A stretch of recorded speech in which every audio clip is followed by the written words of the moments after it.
राधे राधे दोस्तों। आज हम आपको सुनाएंगे कार्तिक मास में सुनी जाने वाली गणेश जी की कहानी। अगर आप हमारे चैनल पर नए हैं तो प्लीज़ हमारे चैनल को सब्सक्राइब करें, वीडियो को लाइक करें और शेयर करें। बहुत समय पहले की बात है। एक गांव में एक बूढ़ा और बुढ़िया रहते थे। दोनों के कोई संतान नहीं थी, इसलिए बेचारे दोनों पति पत्नी अकेले रहते थे। धीरे धीरे उम्र भी बढ़ रही थी और अब उनकी प्रौढ़ अवस्था आ गई थी। बूढ़ा बेचारा अब मेहनत मजदूरी करता था, लेकिन अब बुढ़ापे के कारण उससे मेहनत मजदूरी नहीं होती थी। इसलिए वह अपने घर का गुजारा चलाने के लिए जंगल से लकड़ियां बीन कर लाता और उन्हें बेच देता था और उन्हीं पैसों से अपने घर का गुजारा चलाता था। बुढ़िया बेचारी अपने घर के काम किया करती, खाना बनाती, जो भी घर के काम होते हैं करती और दोनों पति पत्नी एक दूसरे का सहारा थे। क्योंकि उनके कोई संतान तो थी नहीं, इसलिए ज़्यादा उनको जो जोड़ने या धन कमाने का भी लालच नहीं था।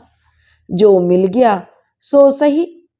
और बुढ़िया जो थी वह बड़े नियम कर्म वाली थी, बहुत पूजा पाठ किया करती थी।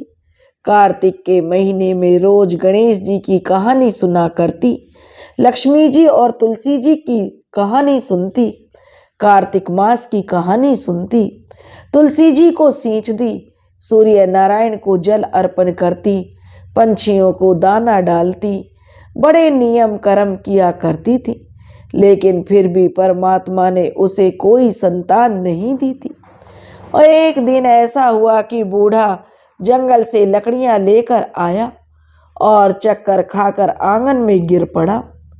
बुढ़िया माई ने वैद्य से जो बूढ़े का इलाज करवाया, लेकिन बूढ़े बाबा ऐसे खाट पकड़े कि वो फिर कभी उठ नहीं पाए। और कुछ दिनों के बाद ही बुढ़िया के पति बूढ़े बाबा का भी देहांत हो गया और वह भी भगवान को प्यारा हो गया। अब इस संसार में बुढ़िया बेचारी अकेली रह गई।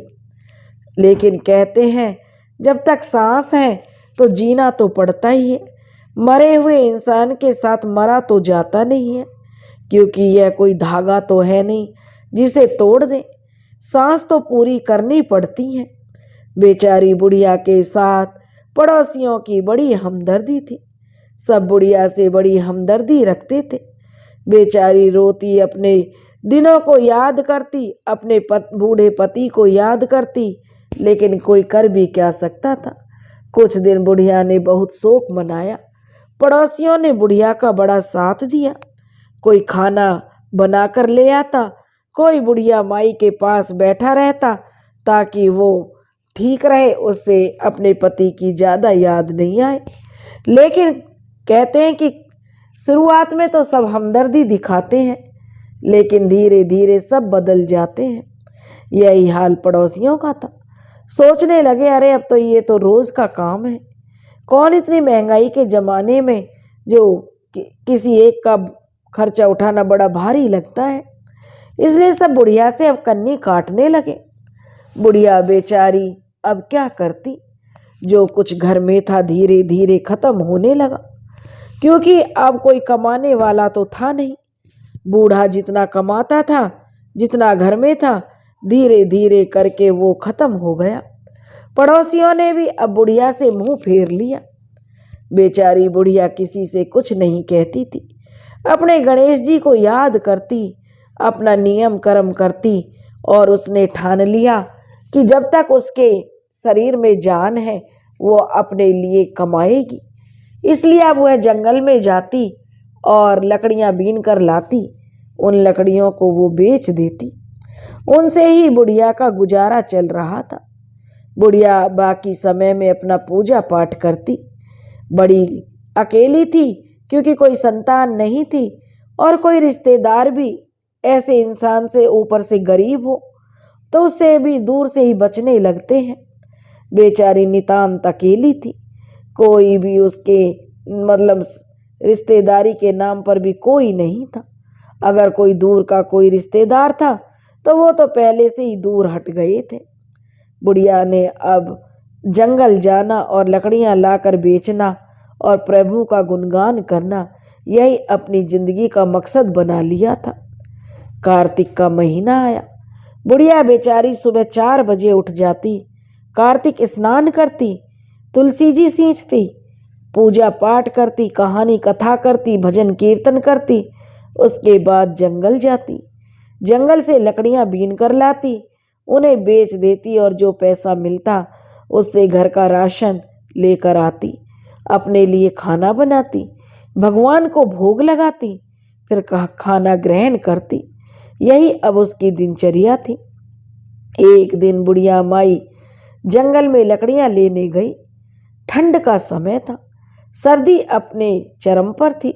उसने देखा एक चूहे का बच्चा ठंड से कांप रहा है। बुढ़िया माई के दिल में उसे देखकर दया उमड़ आई, क्योंकि बुढ़िया माई का तो अपना कोई था नहीं। इसलिए बुढ़िया माई उस चूहे के बच्चे को उठाकर अपने घर ले आई और घर लाकर उसने उस चूहे के बच्चे को रुई में लपेट दिया और जिससे उसे गर्माहट का एहसास हो, और उसके लिए दूध रोटी लेकर आई। अब बुढ़िया उस चूहे की बड़ी देखभाल करने लगी, बिल्कुल अपने बेटे की जैसे। अब उसने उसका नाम मूसा रख दिया। अब मूसा भी बुढ़िया को छोड़कर नहीं जाता था। बुढ़िया उसके लिए दूध रोटी खिलाती और उसे पालने लगी। अब सारे गांव में मूसे को बुढ़िया का बेटा कहकर पुकारा जाने लगा। सब लोग मूसे को बुढ़िया का बेटा कहते थे और बुढ़िया के पास ही मूसा रहता था। अब बुढ़िया बड़ी खुश रहती थी कि चलो उसके अकेलेपन में कोई तो उसका सहारा बना, जिसके सहारे वो अपनी जिंदगी काट लेगी। बुढ़िया का नियम जारी था, अपना जंगल से लकड़ियां लाती, बेचती, अपना और मूसे का खाना तैयार करती और मूसा भी बुढ़िया के पास ही घूमता रहता। बुढ़िया के गांव में के लोग अब मूसे को बुढ़िया का बेटा कहते कि देखो ये है बुढ़िया का बेटा, ये जो मूसा है। इस तरह से बुढ़िया अब खुश रहने लगी। एक दिन की बात है, उस नगर के राजा ने पूरे नगर में ढिंढोरा पिटवाया कि देखो मेरे इकलौते बेटे जो वहाँ का राजकुमार था उसका विवाह है, इसलिए हर परिवार से एक एक सदस्य बारात में चलेगा। राजा का हुक्म था तो सबको मानना था। अड़ोसी पड़ोसी जो थे बुढ़िया के सब बारात में जाने के लिए तैयार होने लगे। तो उनके पड़ोसी बुढ़िया माँ से कहने लगे, बुढ़िया माई तुम्हारे घर में से कौन राजा के बेटे की बारात में जाएगा? तो बुढ़िया माई कहने लगी, मेरा बेटा मूसा चला जाएगा। मूसा बारात में जाने के लिए तैयार होने लगा और बुढ़िया माई ने पड़ोसियों से कहा कि देखो मेरे बेटे का ध्यान रखना। पड़ोसी बोले ठीक है, हम इसका ध्यान रखेंगे। और मूसा भी राजा के बेटे की बारात में चला गया। बारात दूसरे राज्य में गई थी। वहाँ के राजा ने जो राजा की बारात का बहुत जोरदार स्वागत किया और उन्हें जो जनवासे में ठहराया गया। जनवासे के पास और महल के बीच में एक तालाब था। अब पहले बारात कई दिन रुकती थी, इसलिए बारात के जो लोग थे सुबह होते ही स्नान करने के लिए तालाब पर गए और स्नान कर करके जनवासे की तरफ लौट रहे थे। जो राजा की लड़की थी वो भी अपने महल की खिड़की पर खड़ी सब देख रही थी। लोग आ जा रहे थे स्नान करके तालाब में और वापस जनवासे में आ रहे थे। अब बुढ़िया का बेटा मूसा भी तालाब में स्नान करने के लिए गया तो राजा की लड़की उसे देख रही थी।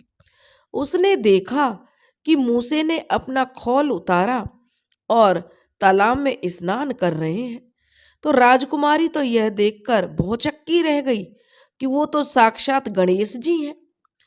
अब तो राजकुमारी ने अपनी दासी को बुलवाया और कहा कि पता लगाकर आओ, ये जो तालाब में स्नान करने वाले लोग आए हैं ये कौन है।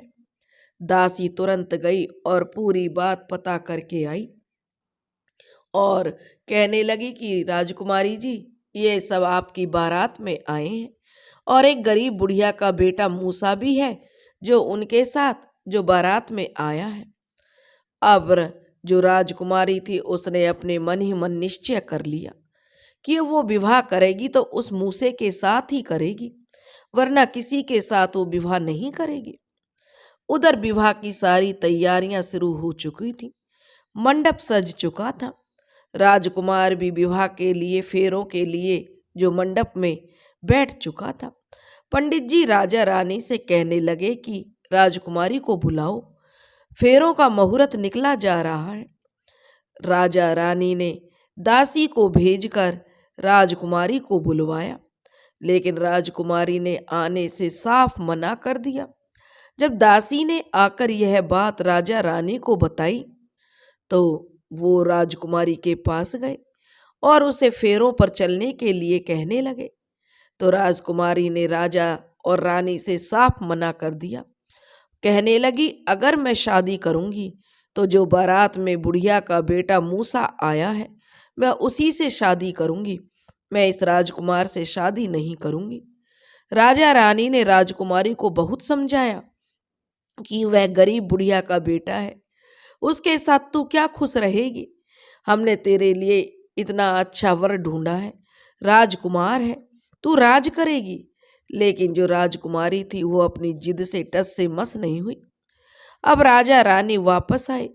उन्होंने राजकुमार और उसके पिता से जो माफी मांगी कि देखो हमारी पुत्री विवाह नहीं करना चाहती, इसलिए हम बहुत शर्मिंदा हैं। अब राजा भी नाराज हुआ, राजकुमार भी नाराज हुआ और बारात भी बिना खाए पिए वापस लौट आई। लेकिन मूसा वहीं रह गया क्योंकि उसका विवाह तो अब राजकुमारी के साथ हो रहा था। जब बारात वापस आई तो गांव में बुढ़िया भी बड़े बेसब्री से अपने बेटे का इंतजार कर रही थी। वह बारात में गए अपने पड़ोसियों से बोली कि सब बारात वापस आ गई है, मेरा बेटा मूसा अभी तक वापस नहीं आया, मेरे बेटे को कहाँ छोड़ दिया। तब पड़ोसी कहने लगे बुढ़िया माई से कि हे बुढ़िया माई, खुशियां मनाओ, तुम्हारे बेटे का विवाह तो राजकुमारी के साथ हो रहा है और बहुत धन माल के साथ तुम्हारी बहू आने वाली है, इसलिए खुशियां मनाओ, अपने घर में मंगल गीत गाओ। अब तो बुढ़िया की खुशी का कोई ठिकाना नहीं रहा। उसने अपनी झोपड़ी की लिपाई पुताई की जल्दी से और अड़ोसी पड़ोसी जो महिलाएं थीं उनको बुलाया और अपनी झोपड़ी के अंदर मंगल गीत गाए। अब कुछ ही देर में एक रथ पर मूसा और राजकुमारी दोनों आए, जिन्हें देखकर बुढ़िया ने आरती की थाल लेकर उनकी आरती उतारी, बहू का गृह प्रवेश कराया। अब तो बुढ़िया की खुशी का कोई ठिकाना नहीं था कि अब तो वो भी बेटे बहुओं वाली हो गई थी। राजकुमारी आई, अपनी जो सासू माँ थी, जो बुढ़िया थी, उसकी खूब सेवा करती और मूसा भी अपना जैसे रह रहा था अपनी माँ के पास उसी तरह से बड़े प्यार से रहता। अब मूसा रोज स्नान करने के लिए जाता और राजकुमारी बड़ी खुश थी, उसे किसी चीज की कोई कमी नहीं थी क्योंकि राजा ने दान दहेज में अपना आधा राज्य राजकुमारी को दे दिया था। अब तो बुढ़िया के दिन बदल गए और वो भी महल में आ गई। राजकुमारी सोचने लगी कि बुढ़िया माँ को तो पता ही नहीं है कि उसके बेटा तो जो साक्षात गणेश जी हैं। जैसे गणेश जी ने मुझे दर्शन कराए थे, बेचारी बुढ़िया माँ कितना करती है मुँह से बेटे का अपना, तो इन्हें भी दर्शन करा देना चाहिए। अब जब मूसा अपने तालाब में स्नान करने के लिए गया तो जो राजकुमारी थी वह बुढ़िया से बोली, माँ जी चलिए आज मैं आपको एक चीज दिखाती हूँ। बुढ़िया बोली, क्या बेटा? बोली, आप आइए तो सही। तो बुढ़िया माई उसके साथ चल दी। तो मूसा तालाब में स्नान कर रहा था अपना खोल उतार कर। तो बुढ़िया माई बोल से जो उसकी बहू राजकुमारी बोली, माँ आप ये खोल जला दीजिए। बुढ़िया माई बोली, अरे ये तो मेरे बेटे का खोल है, इसे मैं क्यों जला दूं? जब राजकुमारी कहने लगी, माता आप ये खोल जला दीजिए, तो बुढ़िया माई ने वह खोल जला दिया। अब गणेश जी जो साक्षात थे मूसे के रूप में, वो स्नान कर रहे थे। वह उन्होंने देखा कि बुढ़िया और राजकुमारी तालाब के किनारे खड़ी हैं, तो मूसे के रूप में बोले, मेरा खोल मुझे दे दीजिए। तो राजकुमारी कहने लगी, जिस भी रूप में हो तुम उसी रूप में बाहर आ जाओ। अब गणेश जी ने कई बार अपना खोल मांगा, लेकिन राजकुमारी ने मना कर दिया। अब गणेश जी अपने साक्षात रूप में बुढ़िया के सामने आ गए। बुढ़िया की तो जो आंखें चौंधिया गई कि साक्षात गणेश जी उसके सामने हैं। गणेश जी बोले, बुढ़िया माई, तेरी सेवा से प्रसन्न होकर मैं तेरे पास आया, तेरा बेटा बनकर रहा, क्योंकि तू सच्चे दिल से गणेश जी की कहानी सुनती थी, कार्तिक स्नान किया करती थी, नियम कर्म करती थी, तेरे दिल में ममता और करुणा थी, दया थी। तेरी दया के पात्र से, क्योंकि तूने एक चूहे पर इतनी दया दिखाई। अब तो बुढ़िया माई तो गणेश जी के पैरों में गिर गई। गणेश जी ने बुढ़िया माई को उठाया और बड़े प्रेम से उसे गले लगाया, उसके सब संकट हर लिए। बोले, माता तू इस जन्म में अपनी आयु भोग कर तुझे वैकुंठ की प्राप्ति होगी, क्योंकि तूने कार्तिक स्नान किया है।